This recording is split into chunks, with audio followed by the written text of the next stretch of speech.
Hi, and welcome to this, the second in our series of 10 webinars based around the 10 steps to cybersecurity by the NCSC. Today we're going to be talking about engagements and training. I'll be your host, Adam Gleeson, and with me today I've got Colin and Jack. Gents, if you'd like to just introduce yourselves quickly. Hi there, my name's Colin Aitkenhead. I'm one of the security consultants at Chess, and I'm also a Microsoft certified trainer. Hi, I'm Jack. I'm the Information Security Officer here at Chess.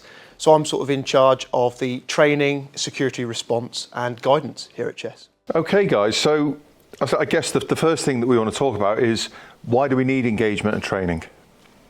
Well, it's obviously important for organisations to have a sophisticated firewall, to have next generation anti-malware, but criminals, and I won't call them hackers, but criminals try and find ways around this. So one of the ways that they do this is to target users. And we've seen examples like in Scotland, the Scottish Environment Protection Agency, which is a government body, was a couple of years ago, was the victim of a successful ransomware attack. And we know this information, being a public body, that it was actually announced publicly what the cause of the hack was and how the hackers, the criminals, managed to get in. And that was by somebody clicking a phishing email. And I think it's quite important that we realise the whole reason for training is because technology can't hold up on its own. I think sometimes we've got this heavy reliance on technology, thinking that our antivirus and our systems can do everything. But the fact that phishing is still a prevalent issue is because things do get past technology and can bypass them. Indeed. So you rely then on your people and their training, their gut instinct, to be that last wall of defence and to create a culture where they will report it, where the technology has perhaps failed. Indeed, cybersecurity evolves all of the time these days, and the traditional approaches we used to take of having some anti-malware, having a firewall, and maybe doing some email filtering, and sort of saying, right, well, we're doing cybersecurity, is no longer sufficient, is it? Absolutely. I mean, one of my favourite quotes was from Rear Admiral Grace Hopper. So she was quite a pioneering computer scientist in the 1900s. And she always said the most dangerous phrase in the language is, "We've always done it this way." And that still kind of echoes now. Computer security or cybersecurity is still changing day after day, unlike many other topics. By the time you've printed a book, it could well be already out of date. For example, passwords. They were 8 characters was the recommendation, then it's gone to 10 to 12, and now it's 14 to 16 with recommendations for passwordless and single sign-on. So you can blink and it changes, which is why training is so important, and regular training is so important to keep people up to date. So, Colin, there was a point that you raised earlier when we were talking before the session about, why is ransomware increasing so much? Who are the people that are actually doing this, and sort of, I think there's a wide variety of people. I think everybody imagines or thinks about these group of criminals that go together into groups that spend their time, and that's their business. That's the way that they make their money, trying to attack and trying to gain access to computer systems. There's also the state-governed, like China, allegedly, has got hackers who are going in trying to steal technology. Again, allegedly North Korea is going in and trying to raise money for the North Korean regime. But I think the other thing, lastly, is that you don't need to be an expert. You don't need to be Elizabeth Salander from The Girl and the Dragon Tattoo and have all this expert knowledge to be able to get information about bank accounts and things like that, and personal information out of people. All you need to have to do is just send an email, set up a dummy domain. It's a low cost of entry. What is it, £5–10 for a domain?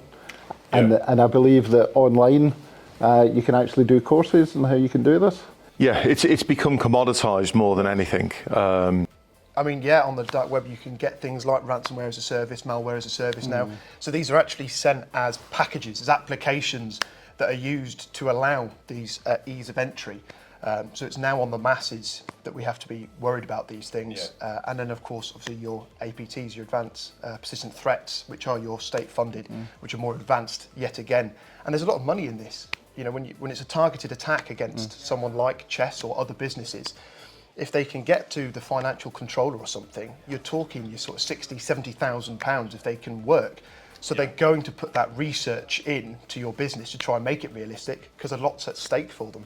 And I think a lot of the time the intent of these email-borne threats, the phishing emails and stuff like that, is not necessarily for the actual attacker to launch a ransomware attack, but the attacker to establish persistence in an environment and then sell that access onto the dark web for other third parties to then launch these ransomware attacks. Absolutely. It's relatively rare for an attacker to be the one to gain access and exploit. Usually once they've proven their access, they will prove that and sell it online to the dark web, where someone else will then come in and utilise that access to execute ransomware or other kind of DOS attack against the business. So I think one of the main thrusts of what we're talking around here about why we need it is that users can very much be the weakest link in our cybersecurity posture. That, as Colin alluded to, we can have great firewalls, great anti-malware, all of these great solutions, but if someone goes and clicks a link because they don't understand the risks of doing so, it can thwart all of that. But I think the other thing is it's not something you can see as being something that happens to other people. I mean, either in business or personally, we've all received phishing emails. Yeah, I mean, going back a few years ago, it was Nigerian and things like that I've got all this money which I want to hide, send me your bank account details and you can hide £10 million for me. Days of that are gone, and they're now more sophisticated and using better common sense psychology and promising things which aren't true and things like that, or even just responding to things like COVID, or the other one is parcel delivery. So if you're waiting for a courier or something like that and you get a text message from one of the courier companies saying we tried to deliver something, it will cost you so much for it to be redelivered. Absolutely. I think you've got to destigmatise phishing now. Everyone who clicks a link feels stupid, feels like they're the one that's let the side down. And the fact is now there are some phishing emails out there, there's some phishing messages that could fool even a security professional, even someone that works in a security operations centre.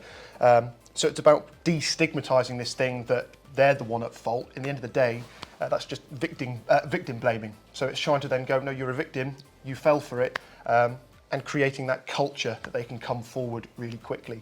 Obviously, when you've got emails, we're usually a little bit more on point, but especially with the rise now of smishing attacks, for example, a lot of people will have their phones on them when they go to the pub and they're drinking. They're certainly a lot less on guard, and they're more likely to click on a smishing text than they are maybe an email. So the scope and the landscape is growing as we go along. So just to interpret, phishing is when you get an email that to come in. Yes. Smishing. Yeah, thank you. Yeah. Smishing is when you actually get a text message. And the other thing which is becoming more prevalent is something called vishing, which could be a phone call. And again, recently in the press there was something saying that restaurants, the software that they use for table bookings has been hacked into. So what you'll get is you'll get a phone call from the restaurant that you booked saying, oh, you've got a booking for next week. These days, because of people not turning up for bookings, we need you to pay a deposit. Can you give us your details? Yes. So it's not just emails, it's not just text messages, but it can be phone calls as well. So I think that the point we're trying to make here as to why we need to have this engagement and training is that we need to make sure that our users are effectively educated and aware of the possible cyber threats that they're going to face, so that they're well equipped to deal with them and to spot these things without allowing them to actually become a problem. Absolutely. I mean, there's the three pillars of security, which is CIA, confidentiality, integrity and availability. But then you've got the sort of minor pillars, the smaller ones, which is your technology, people and process. Well, obviously, we've got the technology and we've got the people.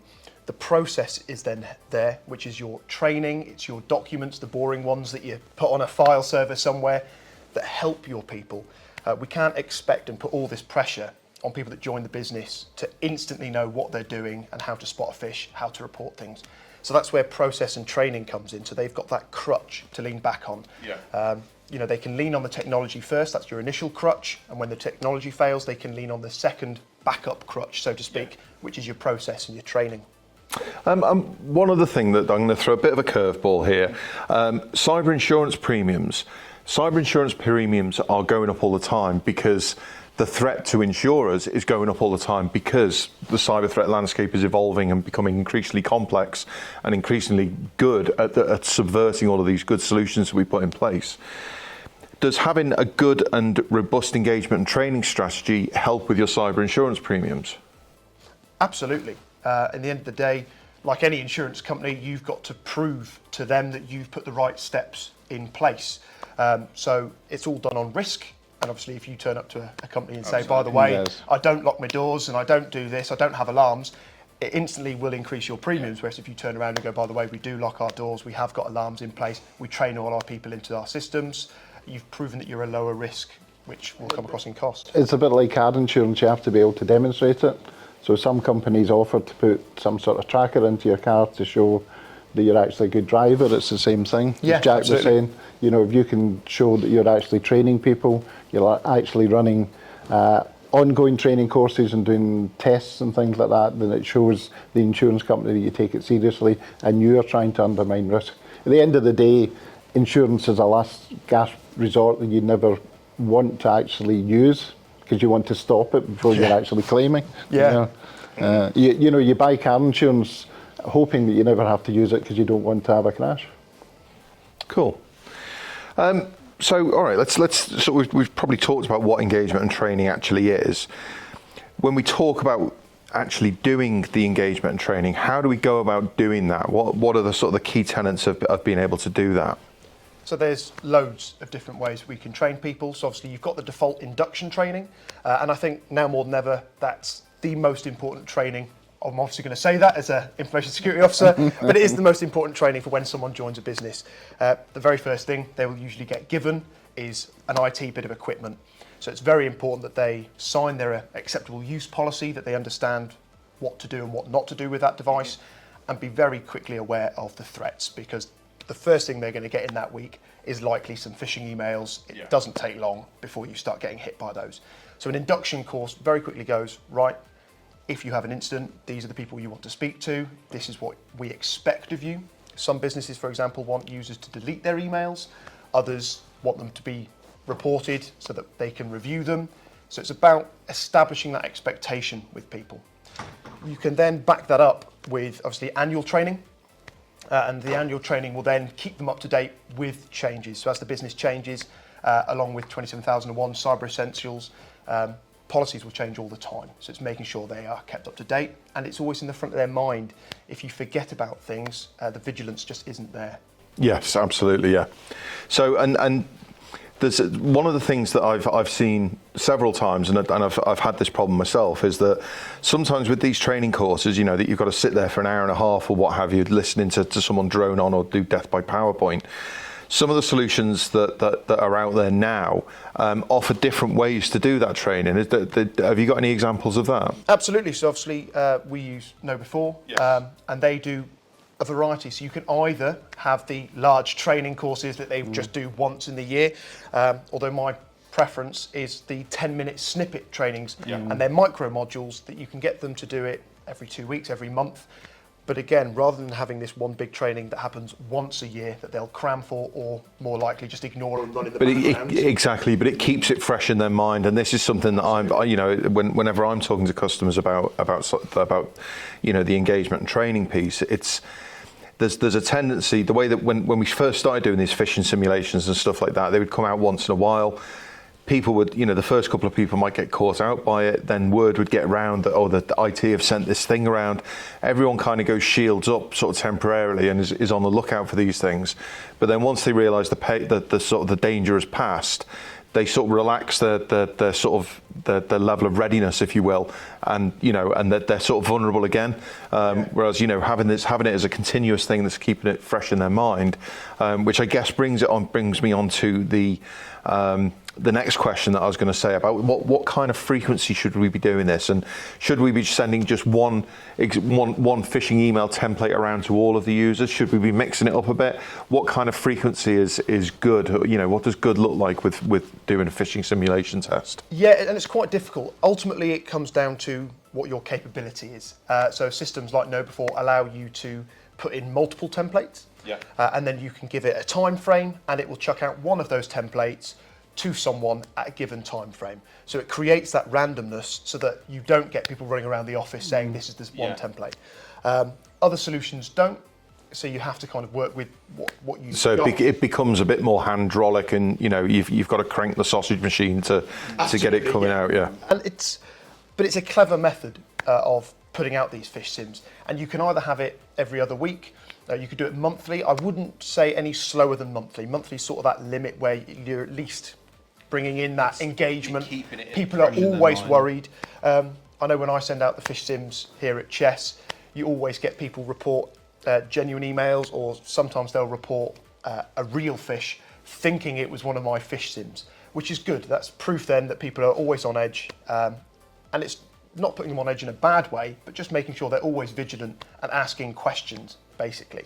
Yeah, I think you'd much rather have a real email reported as a fish rather than somebody saying, well, I'm not sure, so I don't want to bother the security officer, so I'll just read it or just accept it. Yes. Yeah, and I'd much rather someone come to me 20 times a day with innocent emails than have one worry that they don't. Exactly, And that's where the phishing simulations come in. And I think we've also got to be careful as managers within our businesses on how you report on those fish sims, because boards reporting. It's how you understand your business is working, but it's quite easy to fall into the trap of using the number of clickers as the statistic on how well is your business doing. The problem is there's too many variables with that. It could have been a particularly hard fish that month. It could be that there was a lot of people out, which is why. Or maybe you actually targeted the finance department a little bit heavy. It was a very finance heavy one. So the finance fell for it a lot, but the people in IT didn't. So there's too many variables to use it. So it's informational. So I still put it in my report and I will still say this is how many people clicked it, just to give the board an idea of maybe how difficult the sim was. But I think the thing we should be reporting is instead the reporting statistic. How many people actually reported this fish sim? So I know it went out to 300 plus. And if 180 people reported it, okay, that's over half. We can start building on that, because everyone should be reporting it. There should be no real excuse for that other than they're not. We'll come back to reporting in a moment, because there's something else. That was another really key area of it. So I mean, as well as so we've talked around the training, and the perhaps traditional approach to doing the training is that everyone gets their training when when they're onboarding into a company. They get given data handling, maybe manual handling, data protection and safe data sharing and stuff like that, as well as the security awareness that they need to have. But it's also handy to keep that as a thing that runs continuously, so that we're keeping that fresh in their minds. And ideally as well, give them alternative ways to consume that training, so that they don't suddenly have to find 90 minutes free in a busy day. They can chip away at it by doing a bit here and a bit there more frequently, and keep it at the forefront of their mind. And then touching upon how the actual simulations in an ideal world should look, we really want to be seeing multiple different templates, so that we can sort of get away from this, the false positive of people saying, oh yeah, we've reported loads of this fish, loads of people caught it, but they only caught it because everyone told them, if you get that email, click on it. So I think that's really important, because it can give businesses a false sense of security that, oh, we're doing this well, and they're actually not. And then the other point that you touched upon was the destigmatization. This one is really important to me as well, because I think it's very easy to be a bit draconian with it. Now, I mean, I'm ex-MOD, so I do kind of lean towards being a bit draconian. I'm an ex-systems admin, so I mean, I'm very old school like that. However, I've also spent a lot of time in the end user computing community, and learned my lesson that if you don't engage with users, and if you don't help them and be friends to users, they won't engage with what you're trying to get done, and ultimately it becomes self-defeating. So making sure that when someone does click a phishing email, it's not just sort of the be all, the end of all things, and that they're then sat there waiting for the email to say, right, you need to go and do more training or something like that, which often isn't the case anyway, because they've probably already done that.